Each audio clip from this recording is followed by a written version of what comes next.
And welcome to Exam Wings की इस video में आपका स्वागत है। आज हम बात करेंगे आरबीआई नोटिफिकेशन 2024 के बारे में कि आरबीआई नोटिफिकेशन 2024 कब तक आएगा और क्यों हम सब लोग को ये नोटिफिकेशन अभी तक देखने को नहीं मिला है। आरबीआई नोटिफिकेशन 2024 अभी तक स्टूडेंट्स एक्सपेक्ट कर रहे थे कि इस समय आ जाना चाहिए। तो सबसे बड़ा क्वेश्चन होता है कि ये नोटिफिकेशन अभी तक आया नहीं है और कब तक आएगा। तो सबसे इंपॉर्टेंट बात जो मैं आपको बताना चाहूँगा कि जो एक इंटेंट ऑफ रिक्वायरमेंट की इंफॉर्मेशन एचआर डिपार्टमेंट की तरफ से जाती है, दैट इज़ कि सारे जितने भी आपके ब्रांचेस होते हैं, जितने भी एलआईसी जितने भी आरबीआई के अलग अलग जोन्स होते हैं, उसके हिसाब से कितनी वैकेंसीज कहाँ पड़ी हुई है, इसका एक इंटेंट रिक्वायरमेंट जनरेट की जाती है और फिर वो मिनिस्ट्री पे अप्रूवल के लिए भेजी जाती है। अभी तक मिनिस्ट्री पे वो अप्रूवल के लिए नहीं भेजी गई है और जब तक वो नहीं भेजी जाएगी तब तक ये फाइनल नोटिफिकेशन आपको नहीं देखने को मिलेगी। एक बार मिनिस्ट्री के पास जाएगी, मिनिस्ट्री अप्रूव करेगी, उसके बाद ही नोटिफिकेशन का फाइनल वर्कआउट होता है। तो अभी तक ये जो वर्कआउट है वो नहीं किया गया है और ये जो बेसिक डिले है वो एक बहुत कॉमन चीज़ की वजह से डिले हो रहा है और वो है इलेक्शन चल रहे हैं।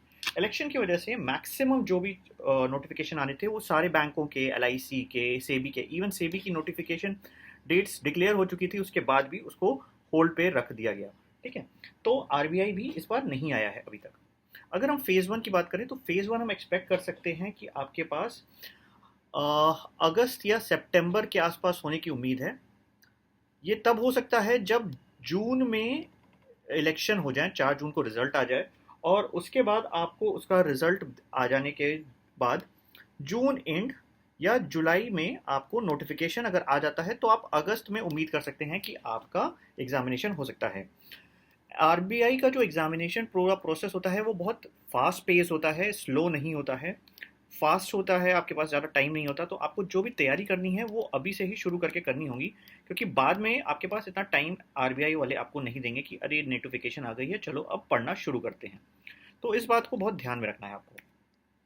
वैकेंसी की अगर हम उम्मीद करें तो इस साल हम उम्मीद कर सकते हैं कि अच्छी वैकेंसी होगी। 150 से 200 के आसपास हमको वैकेंसीज देखने को मिल सकती हैं। जर्नलिस्ट की मैक्सिमम होगी। तो ये जर्नलिस्ट पोस्ट है, नॉट कि जनरल पोस्ट की बात कर रहा हूँ मैं। इस चीज़ का ध्यान रखें। जो आरबीआई को नोटिफिकेशंस पहले देख चुके हैं वो जानते होंगे कि आरबीआई जर्नलिस्ट क्या होता है। आने वाले वीडियोस में हम आपको ये भी बताएंगे और बाकी सारी चीज़ें भी प्रोवाइड करेंगे। ट्रेनिंग की हम बात करें तो इस बार एक कुछ स्टूडेंट्स ने मुझसे पूछा था कि आरबीआई की ट्रेनिंग क्या एमटी में होती है। तो मैं आपको बताना चाहूँगा कि यस, लास्ट ईयर क्योंकि बैच काफ़ी बड़ा था, 291 की वैकेंसीज थी, तो जो ट्रेनिंग हुई थी वो लास्ट ईयर 291 की ट्रेनिंग के लिए एमिटी का कैंपस आरबीआई ने यूज़ किया था। ठीक है, आरबीआई ने कैंपस यूज़ किया था। टीचर्स या जो ट्रेनिंग जो दे रहे थे, ट्रेनर जिसको कहते हैं, वो आरबीआई के ही थे। ठीक है, वो एमिटी के नहीं थे। तो आपको जो ट्रेनिंग मिलेगी वो आरबीआई के लोगों से मिलेगी, कैंपस उन्होंने एमिटी का सिलेक्ट किया था। तो हो सकता है कि इस बार भी क्योंकि वैकेंसी अच्छी दिख रही है हमें, तो हमें हो सकता है कि एमिटी में फिर से ट्रेनिंग का ये ऑप्शन रहे।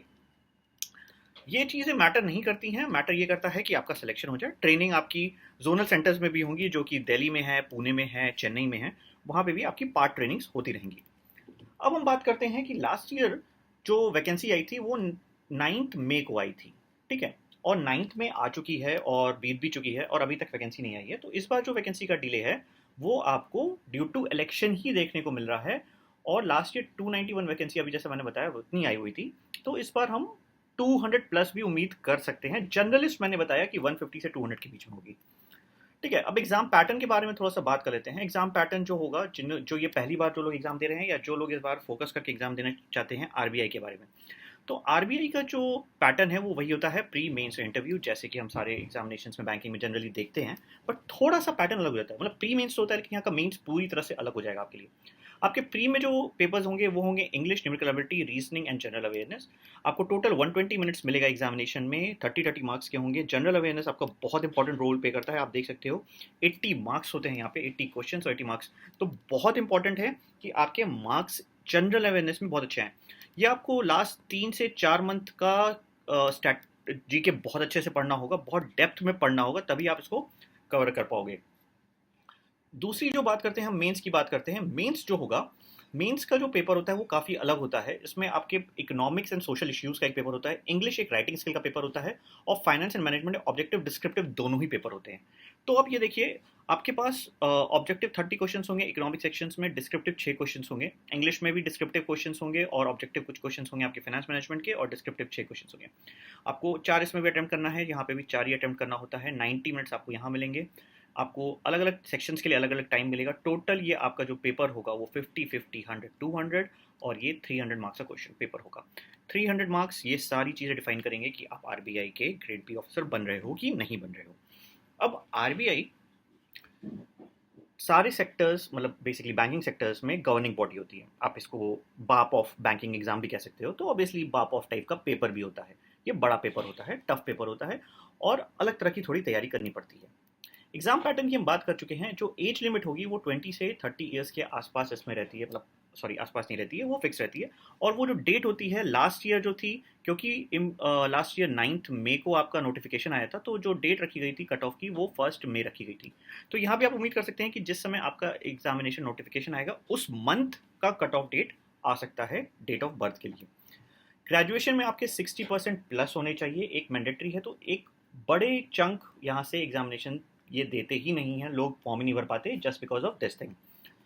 और तीसरी जो इंपॉर्टेंट बात है वो है सैलरी। अभी की जो सैलरी है वो अप्रॉक्सीमेटली 1,08,000 के आसपास सैलरी पहुंचती है, बट ये अभी रिवाइज होनी है। अभी आपने देखा कि अभी एलआईसी की रिवाइज हो गई है, सेबी ने अपनी अभी बताइए, सेबी की रिवाइज हुई नहीं है, सेबी की रिवाइज होनी है। उसके बाद अभी अभी बैंकिंग की भी रिवाइज हो चुकी है, पीएसयूज़ की कुछ और डिपार्टमेंट्स हैं जो रिवाइज होने वाले हैं। से एलआईसी की सैलरी अप्रॉक्सीमेटली 1,10 1,20 के आसपास पहुंचना शुरू कर दी है। तो अब मान के चलो कि जिस दिन आरबीआई की होगी वो उसको क्रॉस कर जाएगी। मतलब आप जब तक ज्वाइन करोगे ना, सैलरी आप तगड़ी वाली लोगे, 1.5-2 लाख रुपए कहीं नहीं जा रही है, जो सेबी में अभी दिख रही थी। ठीक है, तो ये सारी चीज़ें मैंने आपको बता दी। वीडियो को लाइक करो, सब्सक्राइब करो। अगर कोई डाउट है तो पूछ लो, हमारे चैनल को ज्वाइन कर सकते हो अपने डाउट्स आस्क करने के लिए, या चैनल पे मेन क्वेश्चंस पूछने के लिए आओ तो ज़्यादा बेटर है। सेकेंड एंड लास्ट थिंग कि अगर इस वीडियो को शेयर नहीं किया तो शेयर करो, और आरबीआई की प्रिपरेशन अभी से तैयारी कर दो, शुरू कर दो। आरबीआई की डिटेल सैलरी और डिटेल प्रिपरेशन के बारे में हम आगे भी वीडियो बनाएंगे, but please like this video so that we get motivation to work hard for you. Thank you.